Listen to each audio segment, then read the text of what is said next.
কোনোদিন একটা মানুষকে আমি সরি ছাড়া তর্ক করি নাই ভাইজান। তা আমার এই 8 বছরের মাসুম একটা বাচ্চা কি অপরাধ? আমি এই কলজাটা ছাড়া আমি থাকবো কেমনি? আমার এই বাচ্চাটা আমি ঘরে ঢোকার আগে ফ্রিজের মধ্যে আমার জন্য শরবত বানায় রাখে। আমার বড় মেয়ে না, আমার ছোট মেয়ে 8 বছরের মেয়ে। বাবা শরীরের ছবি এখানে লাগায় রাখছে, বাবা তুমি আমাকে নিয়ে যাবা। আমি বলছি আল্লাহ, বাবা তুমি আল্লাহর কাছে যাও, আমার তো নেওয়ার দিয়ে যাওয়ার ক্ষমতা নাই। আমার মেয়ে আল্লাহর কাছে চলে গেছে, আমার মেয়ে আল্লাহর কাছে চলে গেছে।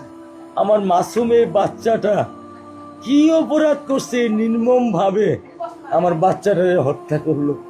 কি আমার ক্ষতি, কি আমার অন্যায়, কি আমার দোষ? আমি একটু জানতে চাই আপনাদের কাছে। আমার যদি কোনো দোষ থাকে, আমার কোনো যদি অন্যায় থাকে, প্রকাশ্যে আপনারা আমার ফাঁসি দিয়ে দেন। আমি এই বাচ্চাটা ছাড়া আমি থাকবো কেমনি? আমি কেমনি আমার এই কলজা টুকরা ছাড়া আমি থাকবো? আমার পক্ষে সম্ভব না। দিনে ও 50 থেকে 100টা কল দেয় আমারে,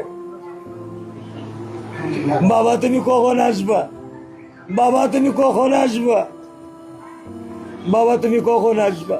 8টা বছর আমি আমার বুকের এই ঘরে ঘুম পাড়াইছি। আমি আজকে আমি কার সাথে ঘুম আসবো? আমি কি দিয়ে মনে সান্ত্বনা দিব? আমার অপরাধ কি?